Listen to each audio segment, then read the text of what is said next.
ఏ మళ్ళీ మీరెవరూ హాస్పిటల్ రాలేదు ఎందుకు? ఏ ముఖం పెట్టుకుని రావాలి? ఏ శుభకార్యం జరిగిందని సంబరపడిపోవాలి? నన్ను ఆదిత్యనే అనుకుంటున్నారు. నాగుపాము పగ 12 ఏళ్ళు, ఈ సౌందర్య పగ 100 ఏళ్ళు.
నూకాలు నూకాలు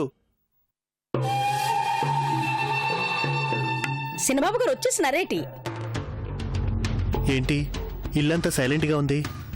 ఎవరు లేరా? పెద్దయ్య గోరు పెద్దమ్మ గోరు గుళ్ళో అదేదో పురాణం చెప్తుంటే వెళ్ళినారు బాబు. ఓ గాయత్రి ఇంకా రాలేదా? అప్పుడే వచ్చేసినారు బాబు. పైన గదిలో ఉన్నారు. పిలమంటారేటి? అక్కర్లేదు. ఆఫీస్ పనితో అలిసిపోయి రెస్ట్ తీసుకుంటుందేమో. డిస్టర్బ్ చేయకు. అన్నట్టు బండి స్కూల్ నుంచి వచ్చాడా? ఇంకా రాలేదు బాబు. అరే మర్చిపోయానే. ఏటి బాబు? అదే నూకాలు, బండి కోసం చాక్లెట్లు తెస్తానని చెప్పాను. తీరా ఏదో ఆలోచిస్తూ మర్చిపోయాను. పాపం ఫీల్ అవుతాడేమో. నూకాలు ఓ పని చేస్తావా? చెప్పండి బాబు. సెంటర్ దగ్గర పెద్ద బేకరీ ఉంది తెలుసు కదా, అక్కడికి వెళ్ళి బన్నీ కోసం చాక్లెట్లు తెచ్చిపెట్టవా please?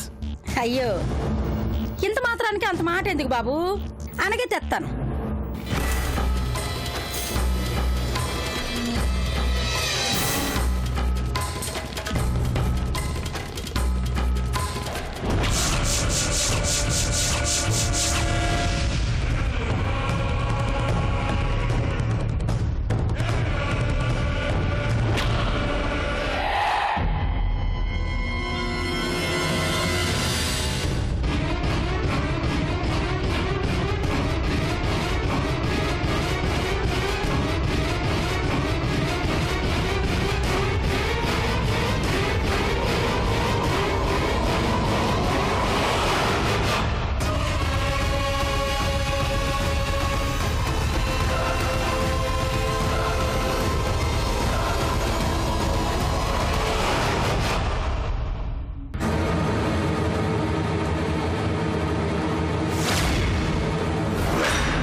Gayatri Gayatri please Gayatri please Gayatri please Gayatri please ఒక్కసారి గాయత్రి ప్లీజ్ గాయత్రి ఒక్కసారి Gayatri Gayatri please please Gayatri please Gayatri Gayatri Gayatri నా మాట విను.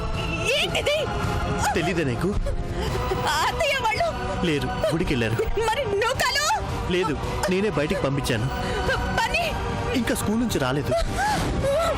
ఏకాంతం, ఫుల్ ప్రైవసీ, ఎవరు లేరు గాయత్రి. కాదు నీకు, ప్లీజ్ నువ్వు నాకు కావాలి.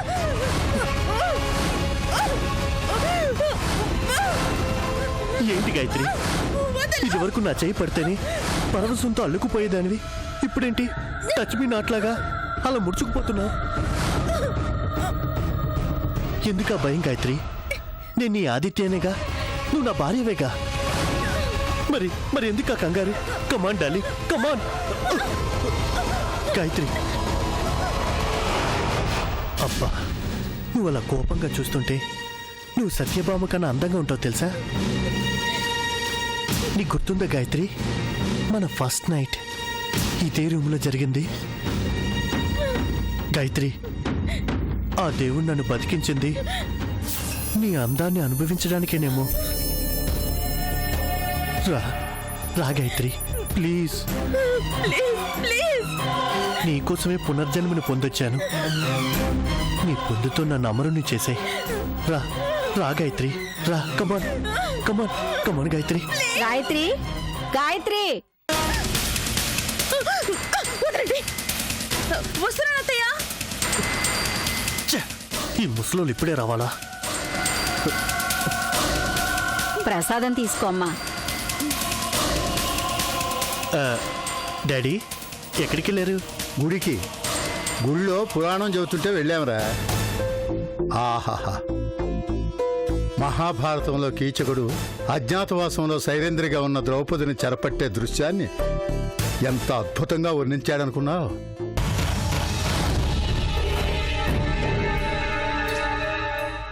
అంతేనా? కీచకవధ పూర్తయ్యేదాకా ఒక్కలంటే ఒక్కలైనా లేచారా? మరి అదే జానకి, పురాణాల్లో గొప్పతనం కళ్లకు కట్టినట్లు నిజ జీవితంలో జరిగినట్టు ఉంటాయి. కాఫీ తెస్తానుండండి.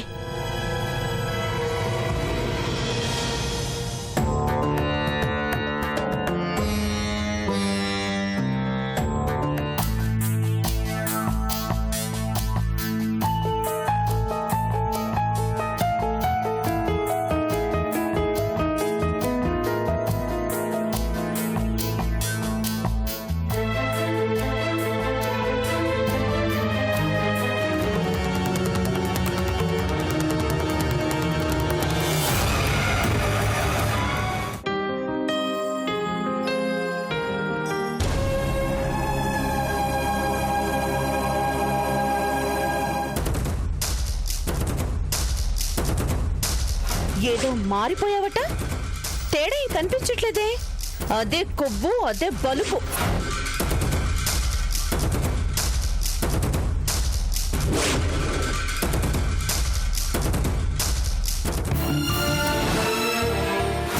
దానికి ఉద్యోగం ఇచ్చిన బుద్ధి లేని వాడెవడో. ఎవడో బక్రా బుద్ధి లేనివాడు కాబట్టే దానికి ఉద్యోగం ఇచ్చి తన గొయ్యి తానే తవ్వుకున్నాడు. వాణ్ణెవణ్ణో అంటే మీకెందుకంత బాధ? అక్కడికేదో మీరే దానికి ఉద్యోగం ఇచ్చినట్టు అలా ఉలికి పడతారే.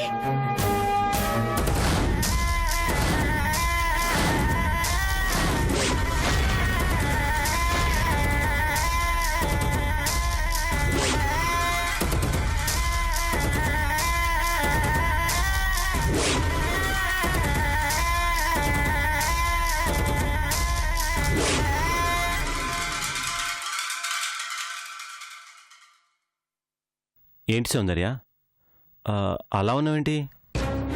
ఏం లేదు, ఈ ఫైల్ మీద సంతకాలు పెట్టాలి.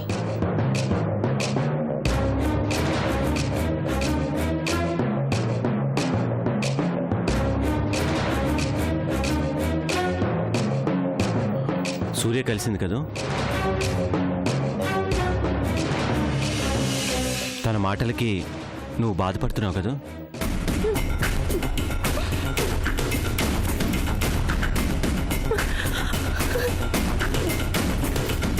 సౌందర్య, ఏం కృష్ణ, నేను మారకూడదా? నా తప్పుని నేను తెలుసుకోకూడదా? చెడ్డదాన్ని ఎప్పటికీ చెడ్డదానిగానే ఉండాలా? మీలాగా మంచిదాన్ని కాకూడదా? నాకు అర్హత లేదా? చెప్పు కృష్ణ, చెప్పు.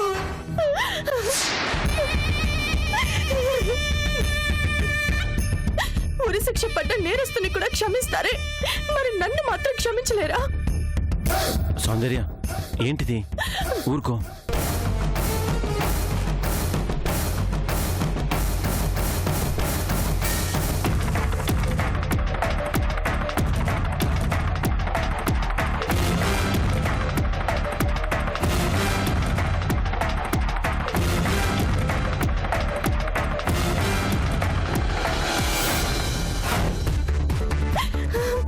చెప్పు కృష్ణ, నన్ను ఎవరు క్షమించినా క్షమించకపోయినా పర్వాలేదు, కానీ నువ్వు మాత్రం క్షమిస్తే చాలు.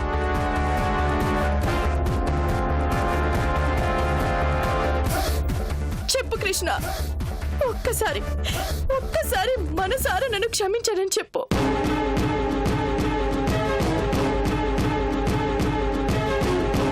ఈ జన్మకి నాకు ఏమీ అక్కర్లేదు, ఇంకేం అక్కర్లేదు. సరే సరే సౌందర్య, ముందు నువ్వు. సారీ, నేను ఇబ్బంది పెట్టేశాను కదా. It's all right.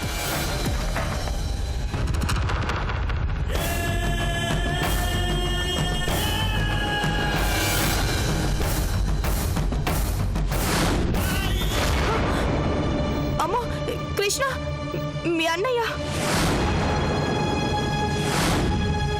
ఇప్పుడు ఎలా? కృష్ణ, బావగారు నన్ను ఇక్కడ చూసారంటే కొంపలు అంటుకుంటాయి.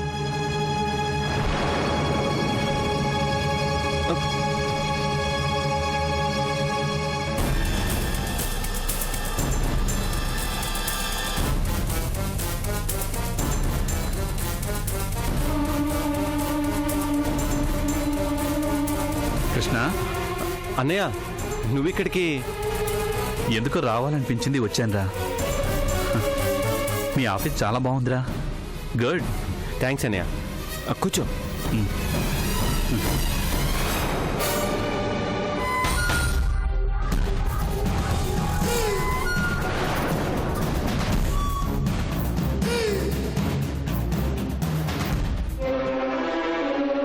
అలా ఉన్నావేంట్రా?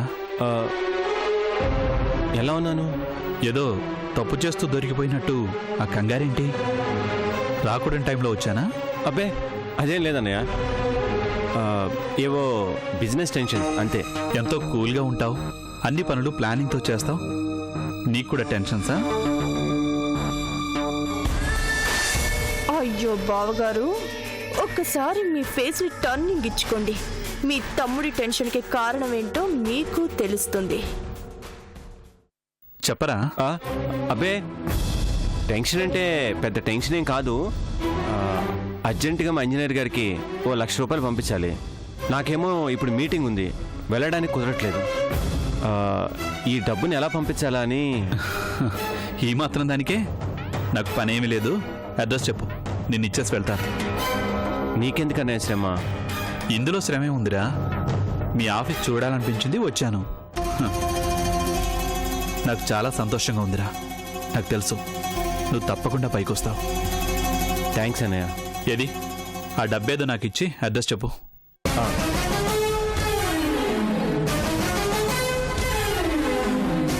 ₹1,00,000.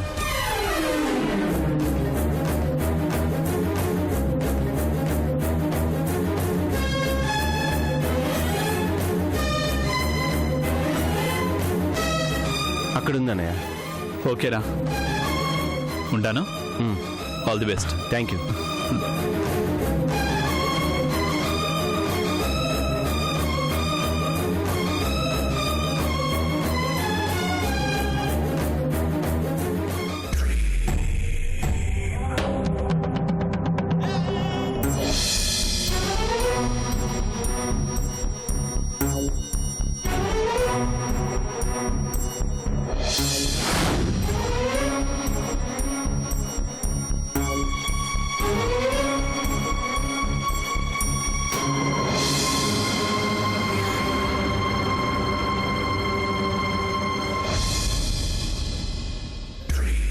ముచ్చెమటలు పట్టేసాయి కదూ.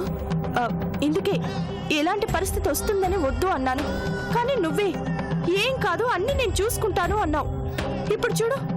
సౌందర్య ఇప్పుడు ఏమైందని? ఏమీ కాకూడదనే కృష్ణ.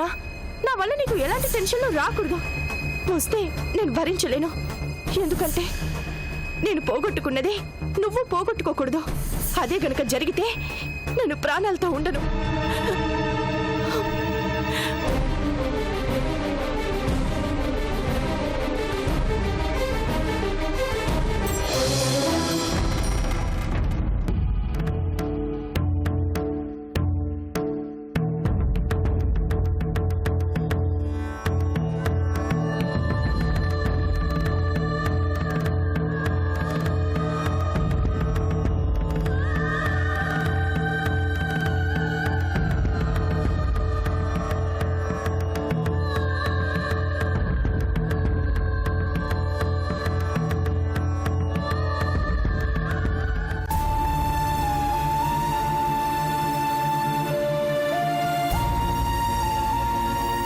తులసి, ఎన్నాళ్ళని జరిగిందో తలుచుకుంటూ బాధపడతావే.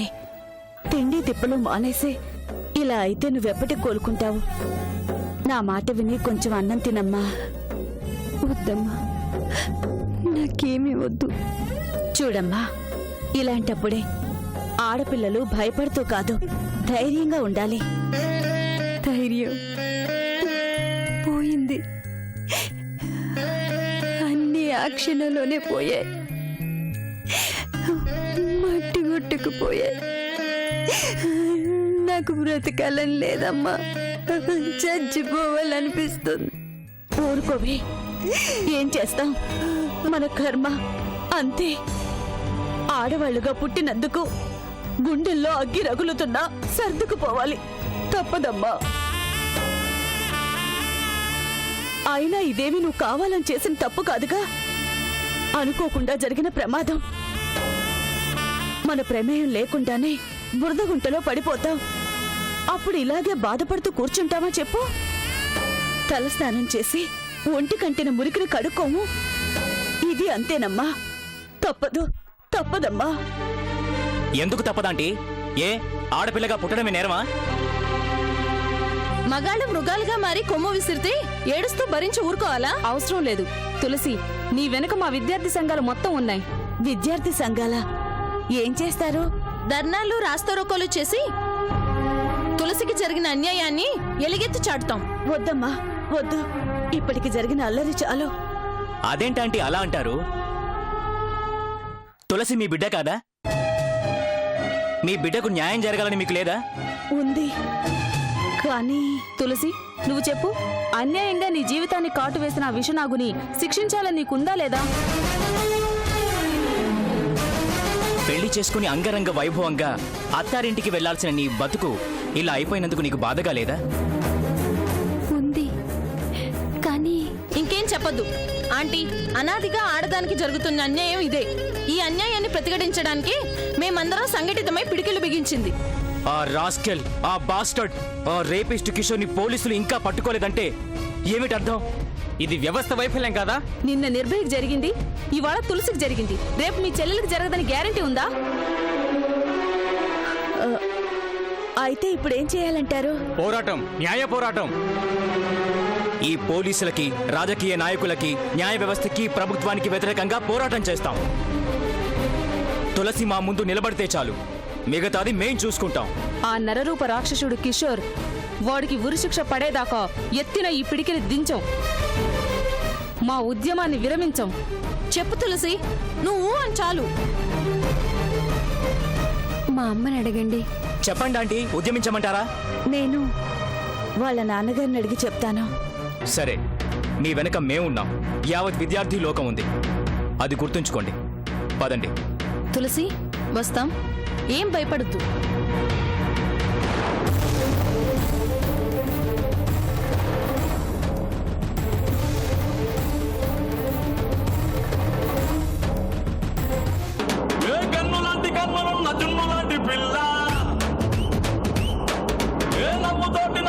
పారిపోతే ఎల్లా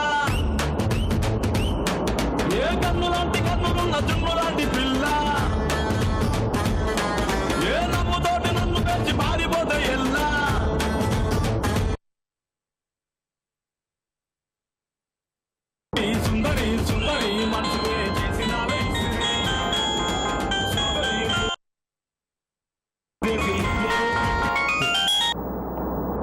చెప్పండి మేడం. చెప్పాల్సింది నేను కాదు ఆదిత్య, నువ్వు. మాట్లాడవే.